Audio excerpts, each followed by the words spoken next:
Bonjour à tous et bienvenue sur boursicoté.com pour cette nouvelle analyse technique du CAC 40 en clôture avec une séance donc qui a confirmé l'impression haussière que nous avons la semaine dernière, puisque après avoir assisté à la cassure ici de cette résistance oblique qui délimitait la dynamique baissière qu'occupait le CAC 40 depuis plusieurs semaines, eh bien nous avons donc validé cette cassure par un suivi en gap haussier, puisque nous avons ici donc une ouverture alors qui se fait avec 40 points de gap. Au niveau du comblement, c'est vraiment dans l'épaisseur du trait, puisque nous avions un point haut sur la séance de vendredi à 7444,72. Nous avons aujourd'hui un plus bas à 7444,81, donc 9 centièmes de point pour ne pas combler, donc on pourra dire qu'on est dans l'épaisseur du trait.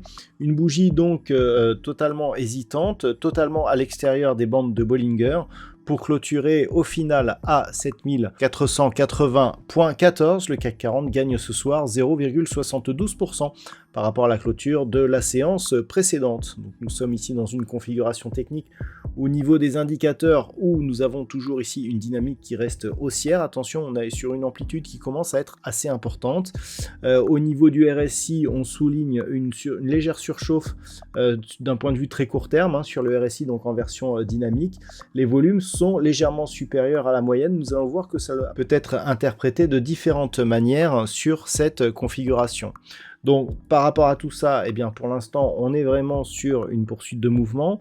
Le fait que l'on ait une bougie hésitante est compensé par le fait que nous soyons ici totalement à l'extérieur de bande de Bollinger. C'est tout de même un signal de poursuite. Au niveau du palmarès des valeurs, donc en clôture, eh bien nous avons quelques belles hausses à l'image d'LVMH qui gagne 3,52%, suivi de Kering 3,48%, Société Générale plus 3,12%, Pernod Ricard, BNP Paribas sont sur des hausses proches de 2,6%. Au niveau des plus fortes baisses, Unibail-Rodamco-Westfield perd 1,64%, suivi de Thales, moins 1,41%. Derrière, Schneider Electric, Safran ou Danone sont sur des pertes inférieures. Bon, il n'y a pas de gros gadins aujourd'hui sur le marché.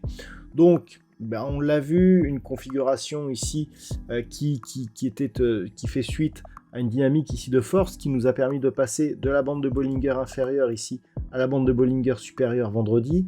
Aujourd'hui, on confirme avec une bougie totalement hors bol. Malgré tout, on est sur une phase hésitante avec des volumes légèrement supérieurs à la moyenne.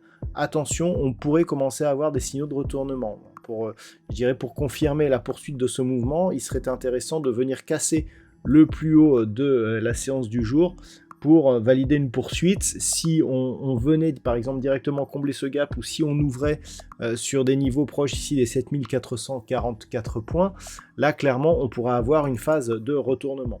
Donc pour l'instant ce n'est pas le cas. En tout cas, je vous signale que si demain on avait un gap baissier par exemple, eh bien on pourrait avoir une structure en étoile du soir qui serait donc un signal de retournement baissier. Donc il va falloir observer ce qui se passe ce soir au niveau des futurs. Pour l'instant, on est nettement au-dessus. On est à 7477 points au moment de cette analyse.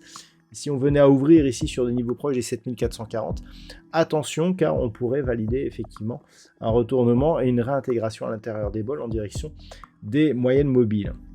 Pour l'instant, en tout cas, c'est plutôt haussier. Nous avons ici une configuration qui peut marquer des points. Je dirais que la prochaine zone majeure, c'est le niveau ici des 7570 points. La zone ici des 7525 serait une zone intermédiaire. Et au-delà des 7570 points, on pourrait, d'un point de vue moyen terme, passer ici d'une phase neutre à une phase de retournement haussière, puisque en fait, c'est le dernier contact sur cette résistance oblique qui nous donne le point haut à valider pour acter un changement de tendance. Donc on n'y est pas encore. Pour l'instant, on est juste sorti de la dynamique baissière.